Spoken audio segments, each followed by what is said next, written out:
not just Ollie, but the entire team of Haas. The Remember. pressure really produced a diamond. Someone, Zach Brown, went into the McLaren garage late at night and I think it's much simpler than that. They've taken the car and they've just changed the wrap. Been like, here, you take a Red Bull and we'll take a Red Bull and put a McLaren wrap on it, and that's it. They take it either upon themselves or it's the fault of everyone else. But it is never the name. The brand name will never go. In India, how relationships are made. Yeah, Arranged marriage. bro, quite literally. Yeah. What's up, rookies? Welcome back. We are here not right after. A little after. A little after the Mexican Grand Prix. But yeah, we are here with our reactions. Well, since you're sick, I think we'll do it another way. This time I'm gonna predict which part of the race she's talking about, and all she's gonna do is express. Yeah, this is gonna be like a version of Dumb Shots. Okay, so we're gonna go. Let's go. Okay, this is the first reaction. Is this turn one? Had to be. Yeah, okay. That had to be turn one. Okay, second.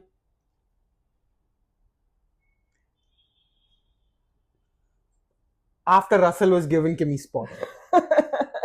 When he said he'd catch up to Ollie Behrman. I didn't see him catch a fly when he was doing that. That's true. Okay, third one. 10-second penalty for fucking Lulu. Bro, I swear, it was so late anyways when you were watching this race. I honestly, I shut my TV at that point. Bas aaj ka race idhar hi khatam. 10-second penalty for Lewis and none for Max. We have to discuss more of that. But my last reaction. VCS. Yeah. This has to be the end. Yeah, the driver's parade did not help anyone except for Charles Leclerc. Dude, Sainz came through for his own team. He came through. You know, the funny thing is, before the race, people were talking about how his last Ferrari podium was so momentous, and even he spoke. He's like, I don't really know how to feel about it, but I just know it's a good feeling. It's a great feeling when you give it to your teammate the next year. That's true. So yeah, let's now break it down. Turn one. What were your thoughts? That was a chaotic turn one. I'm trying to understand something that's been happening since it's become a pattern from a couple of races now, where turn one infringements are not being penalized. Yeah. Unless you're Lewis Hamilton. So I have a feeling that in the next race, everyone's going off. Someone's definitely cutting for sure, on purpose, just to test whether the FI is sleeping at the wheel or they're just targeting a certain amount of people. Yeah. So I think the biggest controversy for me from turn one was what I think Lewis was hinting at on the radio, which is that Charles cut, and then he gave, I think, Norris back the place, but he still came out before Hamilton. Yeah. And he kept saying, what about the people at turn one? And I don't think he was talking about Hamilton, talking about Verstappen. I think he was talking about Leclerc. But he couldn't obviously say that because they are teammates. Whatever. So I think Leclerc definitely got an advantage from cutting in turn one, more than people think. Yeah, I wouldn't deny it. Not just him. I mean, it's okay. I wanted to talk about Max doing it as well, but after I saw his save, I feel like he deserves that spot. It's fine. That save was too close. I don't think a lot of people would be able to save a car that way. Oh, yeah. But good match job on that save.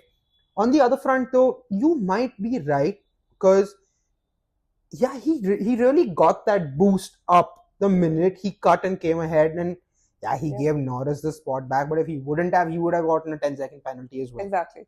But he should have given the spot back to Hamilton as well. And while I'm a Leclerc fan, that makes sense. You cut and you kept second place. You didn't just get first place, you also kept second place. So that was, I don't know why it went really under the rug and under the radar, but should have been looked at. Again, it will come up. There are internal repercussions. I don't think there will be any internal repercussions for Ferrari's golden boy, and I'm happy about it.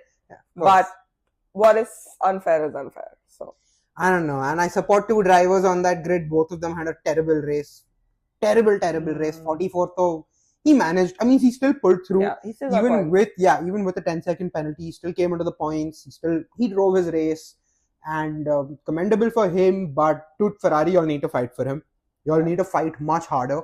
And I'm not saying this as like a Lewis fan, but just as a supporter of the sport. If your team's not gonna back you, you're going to have an Arjun Mani situation going on, which is not good. Yeah. And we need Toto, like, you know how Toto used to fight. He used to fight for his drivers, whether it was Nico, Valtteri, Kimi, Russell, whoever it is, he fights for his drivers, and we see it. Even Horner only ever fought for Max, but he fought for Max, right? He did that. I don't see Ferrari fighting for either drivers. They're just laying on their backs and taking whatever penalties the FIA gives out, saying, oh, we'll look into it. Oh, it's been noted. But dude, wake the fuck up, right? At some point, you gotta push back. Yeah, I agree. I just feel, I feel like there was no way of getting around Hamilton's 10-second penalty, very honestly, because he took a big cut. But wait, I know what you're gonna say. Yeah. He was forced off, there was nowhere else to go, what else would he have done? I get all of it, which is my point, that he should have got the penalty along with Max. They both should have got a penalty. I don't think either one of them could have avoided it. But the fact that only Hamilton got it is so much worse. It's so much worse. Like, Max should have got it for pushing another driver off track. And he has got this penalty before with Norris last year. Of course, so why didn't he get it this year? I have a theory. Let's go. The FIA wants to keep the championship alive. Yeah, but at what cost? At the cost of getting viewership. I mean, like, literally. Like, they want Abu Dhabi to be a nail biter, and they're like, Max is forgiven because he is catching up to the McLarens. If he was not, why else would... Last year, they gave it to him because they wanted Norris to catch up to him. And he did. He got... I mean, he got as close as Max is right now to them. Yeah. True that. So, he did get close, and that time... FIA gave a penalty which they didn't give now, and both of the times it was to make the championship more exciting, is how I see it. You know, that's not a bad conspiracy, honestly. Like, I can buy into that one. Yeah. For sure.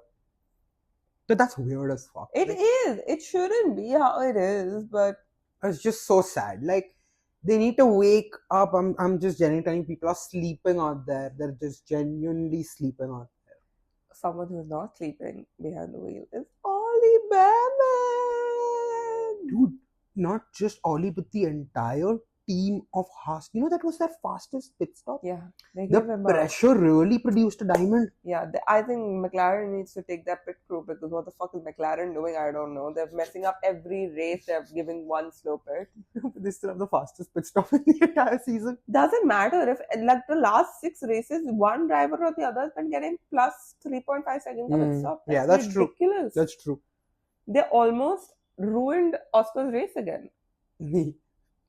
Like, poor Oscar, I feel like, is just, you know, he's on for the ride now. I think people are starting a GoFundMe page to get Oscar better car parts or something. Like, they're just like, something is wrong. Someone has fucked with his car parts. Let's start a GoFundMe. Someone, Zach Brown, went into the McLaren garage late at night and fucked Oscar's car parts.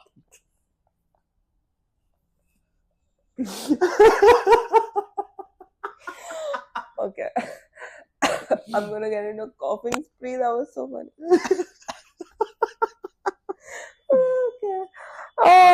Okay. But yeah.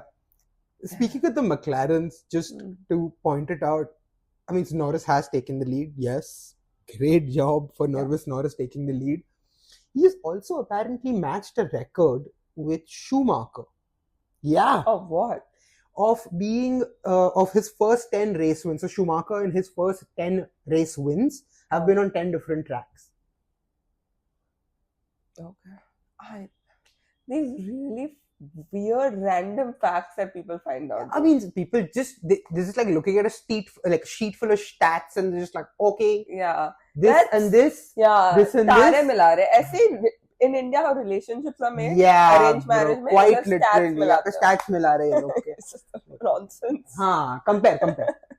What? Like, Yeah, it's so bizarre. But okay, coming back to Lando taking the championship lead brings me to my most controversial opinion of this podcast episode, which is that I didn't want Charles to come second.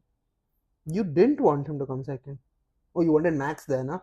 Yeah, even I did, to be very honest. I would have been very happy with Max on P2. I have nothing against Lando, but I'm not rooting for him. Which is weird because I predicted him to win in my prediction. So if he wins, I technically don't need to learn how to drive because I predicted McLaren and Lando. But I've learned how to drive. So fuck you, Lando. Will you win, you lose, it doesn't matter. Yeah, it doesn't matter. So when I got woken up and I was told that, this is what's happened, Charles kept second place because of science, I was like, oh no. Yeah. Like I wish Max had caught up. He almost did. Yeah, which would have A, been thrilling. B, I love Charles, but whether he comes second or third, it wouldn't matter. Yeah, it's just one step on the podium. Yeah. It's not a win, so it doesn't matter. So I'm like, if he had come third and Max had come second and would have gotten closer to Norris, amazing. Yeah, for sure. Also, that's something to be noted. Max caught up, and there was a 12.5 second gap that Max filled in. Yeah. Which is like, bro, what the fuck?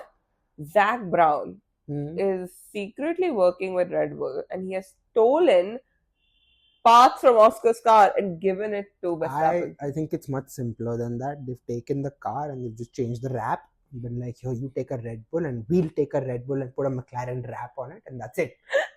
That's what they've done. How is it simpler that they've exchanged cars than that they've exchanged parts? Because parts you need to put into a car, then people will know this is not our part. There are more people involved in that. Just change the car only, wrap it and change it. Screw it. That makes sense. So only Norris is driving a true McLaren. Yeah. You heard it here first, guys. You heard it here first. For sure. I have no doubts that Piastri's car is definitely not working out for him. And although I did, again, back to the stats, but there is even last year's entire run that Piastri had in the last quarter of the race, of the season, has been very similar to what he's doing this time. Very similar. I mean, literally, till summer break, there was not one race he was not on the, except one race, the first race, he was not on the podium. Yeah.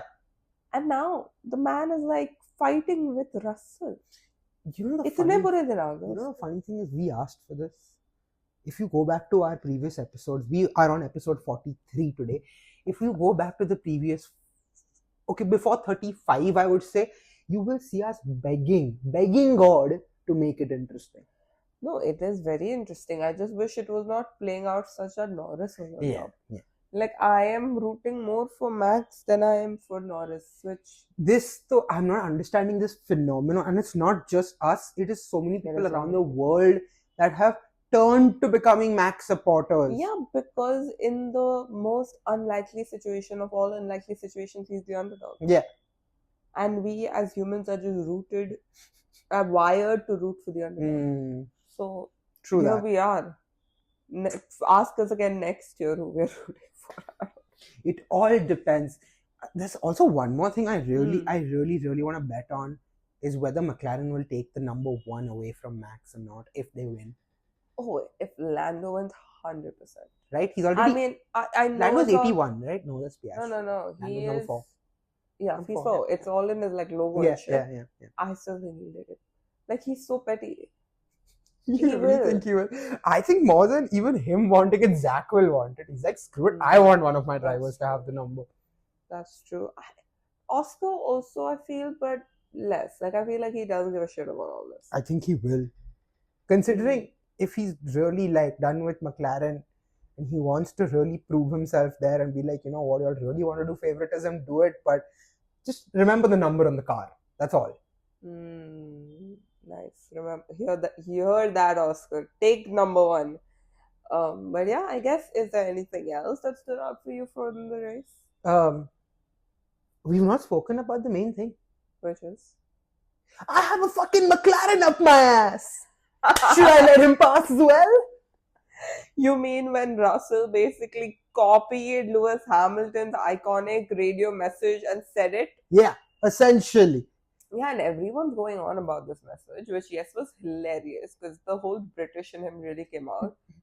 But guys, you all remember, like I don't know which race it was, but Hamilton was told to have Leclerc pass, and he did, and then Sainz was behind him, and he said that the Williams behind me should have let him pass as well. Yeah. And Russell basically said the same thing. Yeah. I didn't get it, but the point that really kind of got to me is, and something that I really understood too, is Russell was pissed off before the race even began. If you realize, every tiny thing, he wasn't just advocating for something to happen, he was pushing and like fucking irritated, and you could hear it in his tone that he just wanted someone to take his side and be like, you know what, yes, he's right, fuck the other people. Could be a bad day. Could be a bad day. I think it was more ego hit than a bad day, because his rookie was ahead of him. His second driver was ahead of him. And like, speaking of ahead, sorry, just diverting a little bit. Without his penalty, Sainz was ahead of Oscar. Yeah, that's wild. That's what. Like, how far has the second McLaren fallen that this Williams is ahead of them? You think of giving him Yuki's car instead of Max's? That would make more sense. That would make more sense, no? Yeah. That car's losing anyway. It doesn't matter if Yuki can drive it or not. Give it. But then, so then where is Max's car? Max is driving his car. That's how he's winning. No, but he has the McLaren. No, he has. No, I think Yuki has a McLaren that's like shit. Like that doesn't make sense. No, I think he got Yuki's car. Yuki got Max's because Yuki's also doing a little better, and Max got McLaren's. Daya, kuch to gadbad hai, bro. Kuch to gadbad definitely hai. I don't even understand half the stuff that's going on there. I really don't. But coming back to Russell, not only was he pissed, we for the first time ever saw sweet little baby boy Kimi. We have so much to talk about. Yeah, and he blew up at Bono, dude. Like, Bichara Bono also like, I know you're gonna be irritated. We'll talk about it. In that sweet voice, he doesn't even sound irritated. A little boy Kimi, but like this is the first time he's spoken up about it very vocally, being like, there is something that needs to be discussed here. This cannot be happening. Yeah. And I don't know what it was actually about, but I have a feeling it was about letting Russell take his spot and slowing him down because of it. He said it could have been a P4. Yeah. Very sad. Mercedes should sort of shit out. Now that you have signed them both. I think it's the Mercedes engine that causes this problem. Think about it. So Williams has a Mercedes engine, McLaren has a Mercedes engine, and Mercedes itself has a Mercedes engine, and all three teams are just going up and down all over the place. The thing is, Ferrari's they are too diplomatic, and their drivers will never say it, but it's happening there too. Oh yeah, for sure. It's just not in public vision, I would say. I agree with you on that. Because they've gotten the kind of drivers also that are super diplomatic, especially now. Like Lecky says any one word wrong, the next second he's like saying, oh, it's not the team, it's me. Yeah. It's always like they take it either upon themselves or it's the fault of everyone else. But it is never the name. The brand name will never go. Of course. Allah maaf kare. So, speaking of Ferrari, we need to talk about Ferrari. Okay, guys, this is crazy. You're gonna love this. I loved it. So, you sent me something today that had to do with the Ferrari Club Challenge. Now, for those of you who don't know, the Ferrari Club Challenge is a very exclusive club that's been created by Ferrari itself, and they allow people who buy Ferraris to race their Ferraris. Quite interesting, right? So, if I buy a Ferrari, I can just race it? If you qualify, yeah. Oh, they have qualifications. Never mind. There. I mean, you can't just be like, "Ha, meri gaadi main chalayega." But you still need to finish that track course, and it's like you can actually do it. It's not that hard, also. But there's a certain amount of levels that you need to go through for it. Now, the challenge that we want to talk about today is the Ferrari 296 challenge. So the reason it's called the 296 challenge is because the car that they race is called the 296 challenge. Now, the significance of this entire thing is that they don't have different cars or different setups like we have in F1, right? Okay. What they have is the same car that everybody gets, and it's purely based on performance of driver. Oh, okay. It's the exact same car. It's like the dream scenario people want in F1. Like everyone races the same car, and then we see who the better driver is.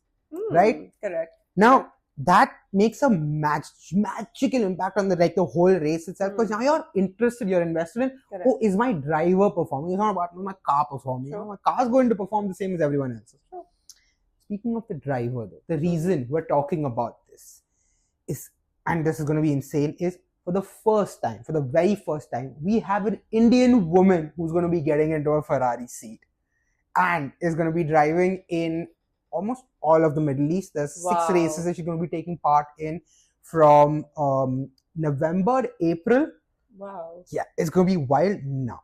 Who is this? Her name is Diana Pundole, and she's from Pune, dude. It's not even like that far away from us. It's literally like someone 4 hours away from us is going to be driving a Ferrari. Let's go. It's wild. Now, okay, speaking more about Diana, and I think this is quite insane. She first got recognized, most notably for becoming the first Indian woman, again, barrier breaker, to win a national saloon car championship with MRF in 24. That was last year. What's a saloon car? Okay, saloon cars are essentially, how do I put this? They're like sedans, but slightly smaller. Oh, okay, I get it. Like these retro-ish? Like a Nexon, yeah. Oh, okay. I was imagining something else. No. Saloon cars are like the Nexons, my car. Those are all like saloon cars, you know? So, yeah, that's a saloon car. So she basically had the first Indian woman to make a mark on a saloon car championship was also her. Now, what's to be really noted is that she's had consistent podiums before, right? It's not like this was a one-off fluke where she won. She is a proper racer. And I saw an interview where she's the kind of racer who clearly, she said this out loud, is, I wouldn't mind starting every race at the back, and I'm quoting her on this, I wouldn't mind starting every race at the back and cutting through everyone and coming first. Okay, we see you. That's amazing. Very, very max of her, and surprisingly, that's her mentor as well. That's the one she looks up to. Okay, so then. Quite cool. Now, while there is a lot happening as to how she's been sponsored to drive this Ferrari, there is this company called, I'm going to read it out, Aligned Automation, which is an AI-first company working, again, in India, which is brilliant. And they're helping her finance the entire Ferrari campaign. Now, one of the biggest things to talk about is her significance, right? Dude, it's hard enough. We've been seeing what happens in the F1 Academy. You're seeing Susie Wolf try to pull up these young women into racing and into getting into F1. Bro, she's 32 years old. Wow. And is a mother of 2 children. Wow. I thought she'd be 18 or something. Wow. She is legit almost Lulu's age. She is Brad Pitt in the F1 movie. Okay, she's not that old. I'm sorry, Diana. You're not that old. But most people think you can only make it. Yeah, if you're young, Dude, you give us hope. As someone who's turning 30 next year, you give me hope. I'll give it to her. Yep. Yeah. For sure. That's amazing. So this championship is not just going to be women. It's going to be mixed. Yeah, it's supposed to be a mix of all kinds of drivers. It's not supposed to specifically be, like I said, right? It's an open championship for anybody who owns a Ferrari. So no gender thing. Yeah, there's no gender bias in there. But has she raced in mixed stuff before? Do you know? I think she has before. That's amazing. That's amazing. That's even better. You've not only dominated in a man's field fighting with women. You've dominated in a man's field fighting men as well. Yeah. Amazing. Oh wow. It's quite crazy that way. Yeah. So now the reason that I feel like this is going to be very, very, very impactful is, one, it breaks the age barrier concept that, like you were saying, it's not there at all. But it breaks another barrier of, you don't necessarily need to be just driving all your life. For the people out there who ever dream to be track racers, okay, it's not that easy. Also, you still need to own a Ferrari if you wanted to perform in this one. But she doesn't own. I mean, I don't know, but I'm guessing no, she's being sponsored. Yeah. She's being sponsored by Aligned Automation to do the whole thing. Okay, sorry. So yeah, you don't have to own a Ferrari maybe, but you need to be good enough to be sponsored.